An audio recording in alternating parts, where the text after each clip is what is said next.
क्या आपको लगता है कि आप अपनी बॉडी का बिल्कुल सही से ख्याल रख रही हैं, जबकि हर दूसरी लड़की कुछ ऐसी मिस्टेक्स कर रही होती है जिसकी वजह से उसे body acne, pimples, ingrown hairs, dark spots, tanning इस तरह के इश्यूज जनरेट हो रहे होते हैं। इसलिए आज मैं आपके साथ कुछ ऐसी बॉडी केयर मिस्टेक्स शेयर करूंगी जिनको अवॉइड करने से आपको दोबारा कभी भी बॉडी एक्नी और इनग्रोन हेयर्स का प्रॉब्लम नहीं होगा। और अगर आप इस तरह के स्किन प्रॉब्लम से ऑलरेडी सफर कर रही हैं तो वीडियो को एंड तक लाजमी देखें, क्योंकि इसमें मैंने सोल्यूशंस भी डिटेल से डिस्कस किए हैं। So let's start. सबसे बड़ी और सबसे कॉमन मिस्टेक जो तकरीबन हर घर में हो रही होती है, not changing bedsheets and towels.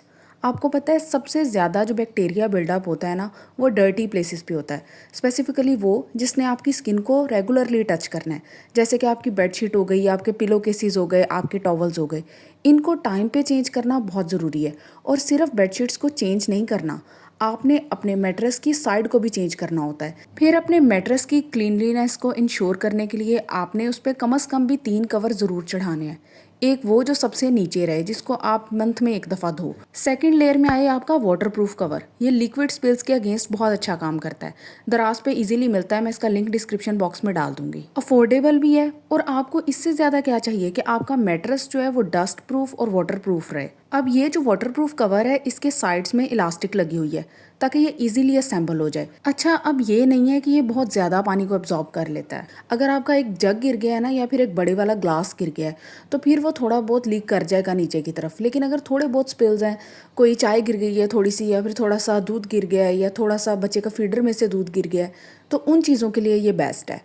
फिर आपने उसके ऊपर बिछानी है अपनी मेन बेडशीट, जिसको आपने वीक में कम से कम भी एक दफ़ा चेंज कर लेना है। और जो पिलो केसेस आप डेली यूज़ करते हो ना, उसको तो कम से कम तीसरे दिन लाजमी चेंज करो, क्योंकि पिलो केसेस पे लगने होते हैं आपके बाल, जहाँ से ऑयल्स ट्रांसफर होते हैं और बैक्टीरिया और एक्नी बिल्डअप होता है। किसी भी चीज़ के इलाज से पहले उसकी एहतियात बेहतर है, इसलिए मैं आपको प्रिकॉशंस पहले बताती हूँ और सोल्यूशंस एंड पे। Next major mistake is shaving without exfoliation. ये चीज़ बहुत कॉमन है। जो लोग शेव करते हैं वो सिर्फ डायरेक्ट शेव करना शुरू कर देते हैं। वो कभी भी अपनी आर्म्स को, लेग्स को, बाकी बॉडी को स्क्रब नहीं करते, जबकि स्क्रबिंग बहुत असेंशियल है। वीक में 2 से 3 दफ़ा स्क्रब लाजमी यूज़ किया करो।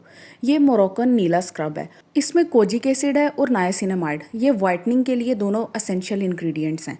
अच्छा, अब स्क्रबिंग के लिए ना जेंटल स्क्रब होना चाहिए, जैसे कि ये है। अब ये शुगर स्क्रब है। ये आपकी बॉडी पे जब आप फर्स्ट हैंड अप्लाई करते हो तो बिल्कुल थिक सा फील होता है, लेकिन जैसे ही आप उसको स्क्रब करना स्टार्ट करते हो तो ये स्मूथ आउट हो जाता है। ये इसकी सबसे अच्छी बात है कि आपकी बॉडी को ओवर एक्सफोलिएट नहीं करता, ये उसको जेंटली स्क्रब करता है। मुझे इतने साल हो गए हैं शेविंग करते हुए, लेकिन मुझे कभी भी इनग्रोन हेयर्स का प्रॉब्लम नहीं हुआ, क्योंकि जब आप डायरेक्ट शेव करते हो ना तो आपके पोर्स क्लोग हो जाते हैं, जिसकी वजह से इनग्रोन हेयर्स हो जाते हैं। लेकिन यही अगर आप पहले स्क्रबिंग कर लो तो डेड स्किन सेल्स रिमूव हो जाते हैं, जिसकी वजह से शेविंग बहुत स्मूथ हो जाती है और इनग्रोन हेयर्स नहीं होते। कम से कम 2 से 3 मरतबा हफ्ते में स्क्रबिंग लाजमी किया करो। Next major mistake is over scrubbing. अब स्क्रबिंग का ये मतलब नहीं है कि आप ओवर स्क्रब करना स्टार्ट कर दो कि मैं जितना ज़्यादा स्क्रब करूंगी मेरी स्किन उतनी ही अच्छी हो जाएगी, बल्कि उल्टा होता है। ओवर स्क्रबिंग से स्किन बैरियर टूट जाता है, जिसकी वजह से इन्फेक्शंस और ब्रेकआउट्स का चांस बढ़ जाता है। अब ये एक्सफोलिएटिंग ग्लव है। अब ये नहीं आपने करना कि पहले आपने स्क्रबिंग कर ली, उसके बाद उसे एक्सफोलिएटिंग ग्लव से या फिर लूफा की हेल्प से आप स्क्रब करना स्टार्ट कर दो। नो, आपने सिर्फ अपने हैंड को यूज़ करना है। Next mistake is dry shaving. कभी भी अपनी ड्राई बॉडी को शेव नहीं करना स्टार्ट कर देना। आपके पास 2 अफोर्डेबल और मेजर ऑप्शंस हैं। या तो पहले बॉडी वॉश अप्लाई करें या फिर एलोवेरा जेल अप्लाई करें।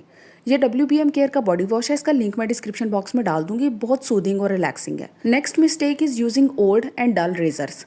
आपने कभी भी ऐसा रेजर यूज़ नहीं करना जिस पे इस तरह से जंग लगाओ या फिर उसके अंदर हेयर स्ट्रैप हुए हों। ब्लंट रेजर्स यूज़ करने से स्किन इरिटेट होती है, जिसकी वजह से स्ट्रॉबेरी लेग्स और आर्म्स स्टार्ट हो जाती हैं। अच्छा, मैं कोई भी अनरियलिस्टिक बात नहीं करूँगी। ये नहीं है कि आपने हर 5 से 6 यूज़ के बाद से चेंज कर लेना है। नो, आपने इसे तब चेंज कर लेना है जब आपको वाज़े तौर पे यहाँ पे जंग नज़र आना शुरू हो जाए और हेयर स्ट्रैप हो जाए।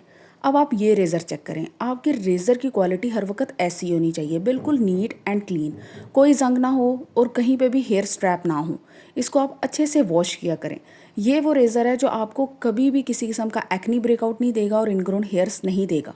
अच्छा, एक चीज़ मैं स्पेसिफिकली मेंशन करती जाऊँ, मेरा अभी तक बाजार का चक्कर नहीं लगा। मैंने आपको पहले भी कुछ वीडियोस में बताया था कि मैं 3 ब्लेड रेज़र यूज़ करती हूँ। मेरे 3 ब्लेड रेज़र्स इस वक्त ना मिसप्लेस हो गए हैं, इस वजह से मुझे ये यूज़ करना पड़ रहा है। ये थोड़ा सा यूज़ करने में ट्रिकी है, इससे कट लगने का चांस काफ़ी ज़्यादा होता है, लेकिन चूंकि मैं तो एक प्रो हूँ, मुझे बहुत देर हो गई है शेविंग करते हुए, तो मैं तो फुल स्पीड में इससे भी कर लेती हूँ।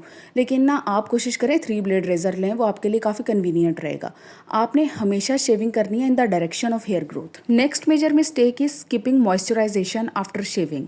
आपने ऐसा काम नहीं करना, आपने अपनी बाजू को ड्राई नहीं रहने देना।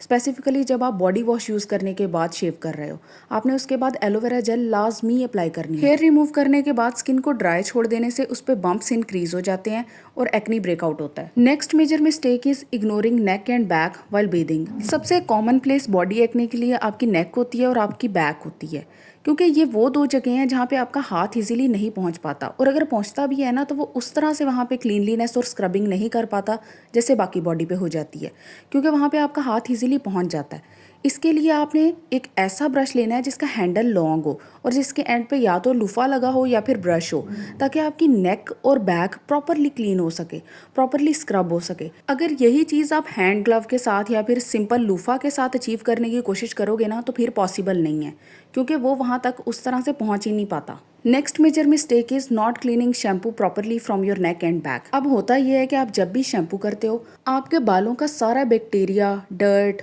ऑयल, ग्रीस, ये सारी चीज़ें ट्रैवल कर जाती हैं शैम्पू के साथ आपकी नेक पे और बैक पे। फिर आप जब हेड को वॉश कर लेते हो ना और नेक को और बैक को प्रॉपरली स्क्रब करने की बजाय सिर्फ पानी बहा देते हो, और ये जो सारी चीज़ें हैं ये आपकी नेक पे और बैक पे लगी रह जाती हैं, तो वहाँ से बॉडी एक्नी और बैक्टीरिया बिल्डअप बहुत ज़्यादा कॉमन हो जाता है। ये वो चीज़ है जिसकी वजह से आपकी कभी भी नेक पे और बैक पे एक्नी ख़त्म नहीं होती। तो याद रखें, आपने जब भी शैम्पू करना है उसके बाद आपने अपनी नेक को और बैक को स्पेसिफिकली वहाँ से क्लीन करना है। सिर्फ पानी बहा लेने से हरगिज़ बात नहीं बनेगी, वहाँ पे स्क्रब करें। Okay, next mistake is picking pimples and ingrown hairs. अब ये चीज़ तो इतनी पुरानी हो गई है, अब तक ऑलमोस्ट हर बंदे को पता चल गया है कि एक दफ़ा जहाँ पे पिंपल निकल आए ना उसको कभी भी हाथ नहीं लगाते, छेड़ते नहीं हैं, उसे पॉप नहीं करते, क्योंकि वहाँ से बैक्टीरिया निकल के आपकी बाकी स्किन पे ट्रैवल कर जाता है। तो वो जो एक शेल में इनक्लोज्ड होता है ना, उसका मकसद ही ये होता है कि वो बैक्टीरिया उसी जगह पे रहे, ना कि बाकी स्किन तक फैल जाए। एक आधा पिंपल तो हर बंदे के निकल आता है कभी ना कभी। उस एक को 10 में कन्वर्ट करना या फिर उस एक को वहीं पे ख़त्म होने देने में आपका अपना किरदार है। जो लोग उसको छेड़ते रहते हैं, अपनी बाकी स्किन को इन्फेक्ट करते हैं, उनको फिर प्रॉपर एक्नी स्टार्ट हो जाती है। अब मैं आपको बताती हूँ स्पेसिफिक सोल्यूशन इनग्रोन हेयर को ट्रीट करने के लिए। रेगुलरली एक्सफोलिएट किया करें बॉडी को ग्लाइकोलिक एसिड से या फिर सैलिसिलिक एसिड से। आप इनको as an ingredient to body lotion भी यूज़ कर सकती हैं या फिर डायरेक्ट सीरम्स की सूरत में। आजकल सैलिसिलिक एसिड बॉडी वॉशेस बहुत ज़्यादा कॉमन है, और बॉडी एक्नी को रिमूव करने के लिए सबसे पहले ऑयली बॉडी लोशंस को अवॉइड करें। उसके बाद सीवियर बैक एक्नी के लिए बेंजोइल पेरोक्साइड सोप यूज़ करें, उससे वॉश किया करें। इसके अलावा आप यहाँ पे specifically salicylic acid body wash use कर सकती हैं। एक लास्ट टिप कि कभी भी शेव करने के बाद टाइट क्लोथिंग ना वेयर करें, आप अपनी स्किन को ब्रीथ करने दिया करें। इन स्टेप्स को फॉलो करने के बाद और इन मिस्टेक्स को अवॉइड करने के बाद आपको दोबारा कभी भी बॉडी एक्नी या फिर इनग्रोन हेयर्स का प्रॉब्लम नहीं होगा। और अगर वीडियो पसंद आई हो तो चैनल को लाजमी सब्सक्राइब करें। जो लोग इन प्रॉब्लम से सफ़र कर रहे हैं उनके साथ वीडियो को शेयर करें। Thank you.